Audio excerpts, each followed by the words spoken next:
Hey friends, welcome to Just the Gems.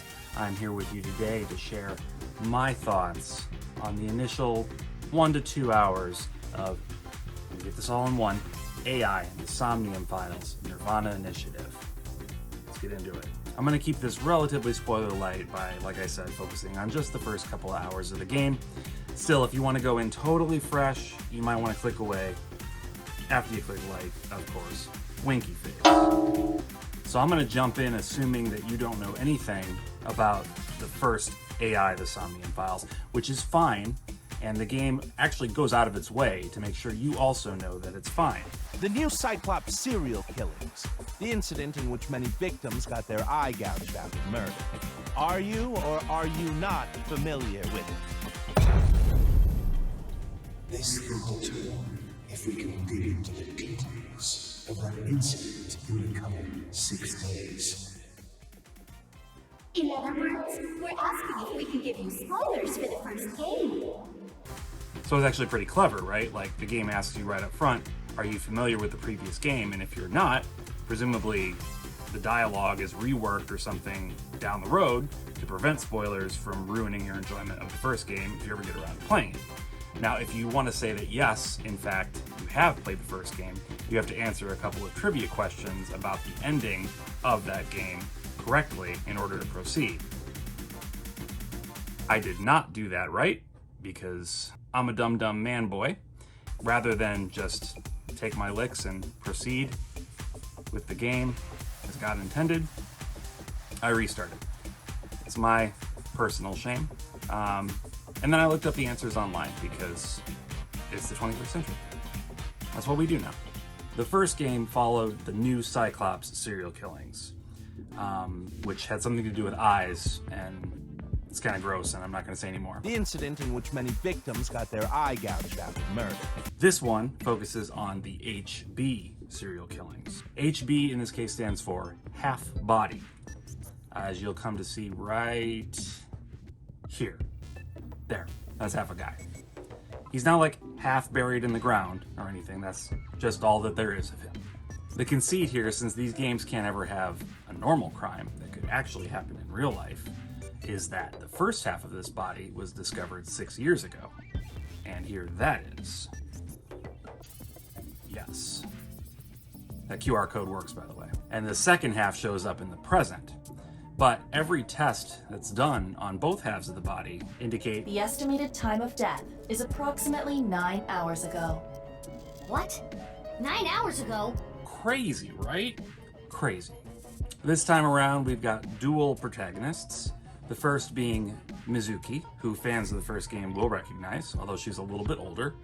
And second of all, Ryuki, who was a rookie on the team at the time the initial HB serial killings took place 6 years ago. Mizuki's a cool character. She's evolved quite a bit since the first game, which makes sense because she was 12 at the time. Being 18 now, that 6 years doesn't seem like that huge of a difference to this ancient, decrepit old man sitting here. But those 6 years are actually enormous for a kid, both in the amount of changes that take place in that time and just your perception of time. So for example, for me, high school felt like it lasted 1,000 years.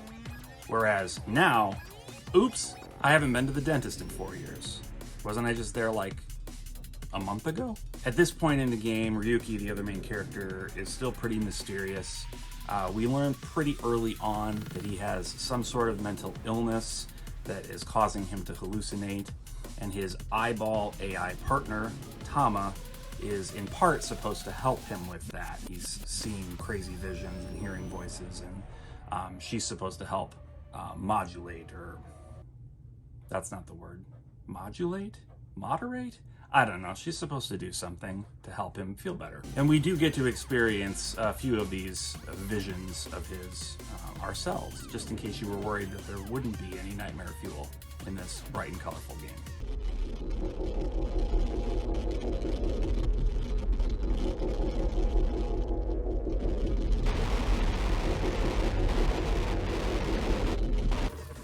The thing I love about this game and about this series in general is how it's simultaneously incredibly dark and grisly, but also light and colorful and just goofy as hell.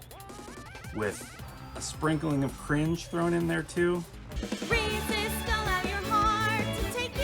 Never let this merciless world erase you. Passing down the light of the torch to guide you, and you shall be bathed in light. Props. I mean, she went all out, but...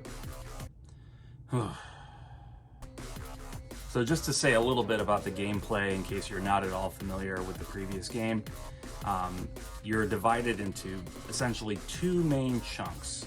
So in chunk one, are we going to go with chunks? The gameplay is divided into two chunks. God, I'm just going to go with it. So in chunk one, you have kind of the investigation scenes where you're in a location, you can pivot around, you can highlight items of interest or characters to talk to, choose options, do all of your digging for clues. It's really similar to like Danganronpa, if you're familiar with that series at all. And the other chunk is the Somnium scenarios. So this is the parts of the game where you are diving into suspects or other people's subconsciousnesses, and digging around in their memories and in their dreams for clues, helping them unlock memories that maybe they've repressed or things that they're intentionally withholding from the police. So it's a very strange, trippy sort of experience, basically from the very beginning. These are dreams that you're interacting with, and so dream logic plays a big part in how you go about your investigation inside the Somnium. Like, hey, this fire isn't hot. There's something weird about this. I should investigate it further. Or this fire will only blow out if I inhale on it instead of exhaling on it. Lots of fire, but they front-loaded all the fire puzzles right up front. What am I supposed to do? So, you know, there's a decent amount of variety just within the investigation sequences and the Somnium sequences themselves. But really, other than a few quick time event style cutscenes, that's pretty much what you're going to be doing, aside from just enjoying the story.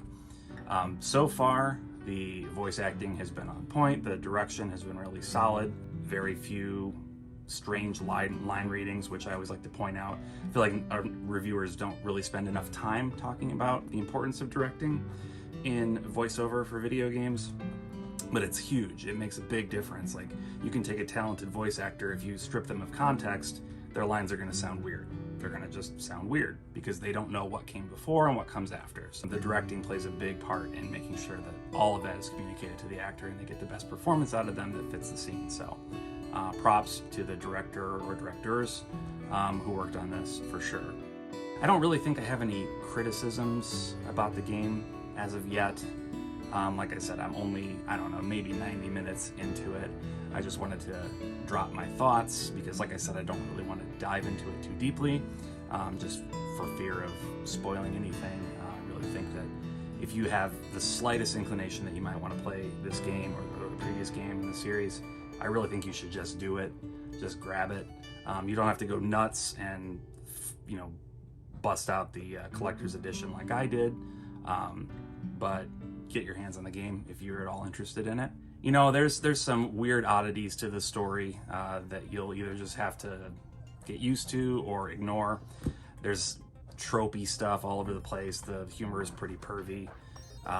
There's that weird, I guess this is a Japanese trope of a high schooler somehow being like heavily involved with the police force, like as a detective, which, you know, comes up in the Persona series and I don't know, probably others, but like, what is that? Has that ever happened? And would you want it to? Not this guy, not this taxpayer. It's just such a weird specific trope that I've seen in anime and Japanese video games, so I don't know. I really hope that you enjoyed this. I hope you take the time to look into this a little bit more. If you're interested, please like and subscribe to this channel. I'll greatly appreciate it. Bye.